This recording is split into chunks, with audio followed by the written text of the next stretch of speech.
and welcome. This is Marla with Mad About Cards and Crafts, and today I'm bringing you another Not Too Shabby Shop Design Team project featuring the September box of the month.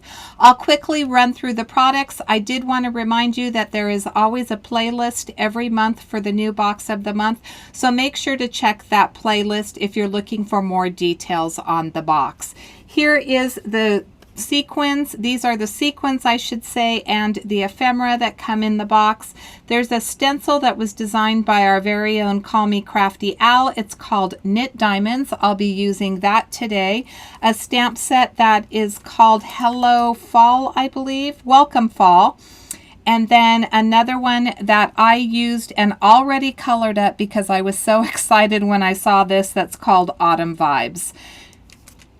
2 paper pads. The first one is a 6x6 paper pad. There are 24 sheets, double-sided, 4 of each design, and then a lovely Fall Hues Slimline stencil pack. Paper pack, not stencil, paper pack. Here are the images that I colored up. I sat in front of my TV. I stamped these out. As you can see on that one leaf that I did get a little bit of Copic marker leakage and I did misstamp one of them, but I love the colors that I used for this project.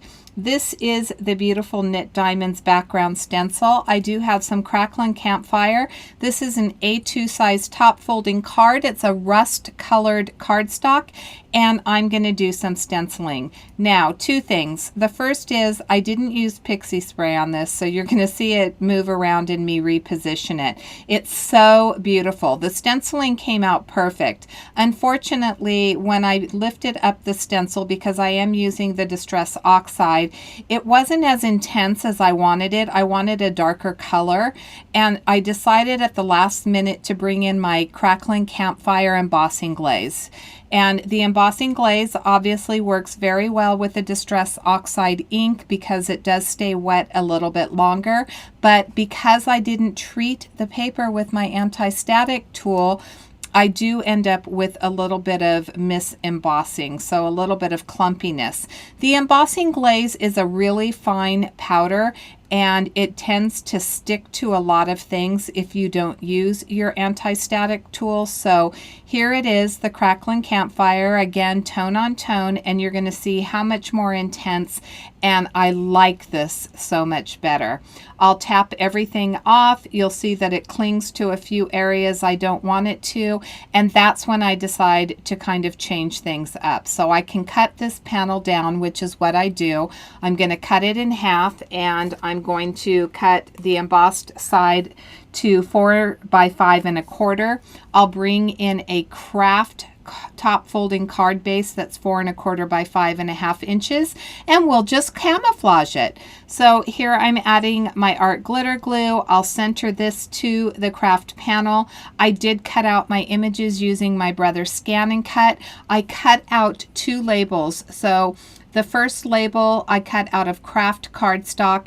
The second label, I don't know how it didn't show up on camera, but I did end up cutting just the size larger than the one that's going to have the sentiment on it, and I added some green ink around the edges.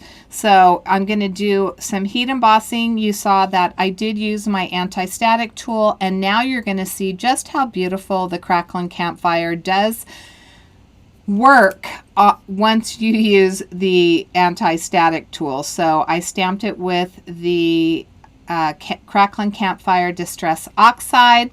I run my powder over it. Voila, it's beautiful. Bring my heat tool to it to melt it, and it's perfect. I'm going to start arranging all of my elements. As I said, I did pre-color them, pre-cut them, so this is a very quick card. What I would love to know is I usually leave in about 2 to 3 minutes of Copic coloring. Do you enjoy watching the Copic coloring, or do you prefer for me to just do it this way and color up my images ahead of time? Let me know. I'd be interested to know how you feel about that. Once I get everything laid out, I am going to start gluing things down. I will add some foam tape to the back of the socks as well as to the acorns. Now when I transition this video, the acorn kind of gets cut off, so I did want to mention that those acorns do end up getting popped up on foam, so the socks and the acorns. This box of the month is just stunning. The color choices, the purples and the blues and the browns, I absolutely love it. I love the fact that the slimline paper again comes with one piece of each color that has the faux glitter on it, and then it comes with a solid coordinating piece. That's something that you get 12 designs, 2 of each sheet. I think that this box is always so packed full of so many fun goodies. So here I'm going to glue that down. I did want to talk for just a moment. There is going to be a stamp and die of the month. If you missed Jamie's video, I am going to actually put it in the end of this video. So there's a place where I can put videos for you to click on. If you want to see and get more information about the new stamp and die of the month, that's going to start mid-month. She does have a sneak peek of it. We had some production issues this month because it's a whole new product, but once this goes through, everything will go on schedule and will release on the first of the month, just like the box. That's my card for today. I want to thank you so much for watching. Please make sure that you give this a thumbs up and subscribe if you haven't subscribed. I appreciate you guys so much. Have a fabulous day.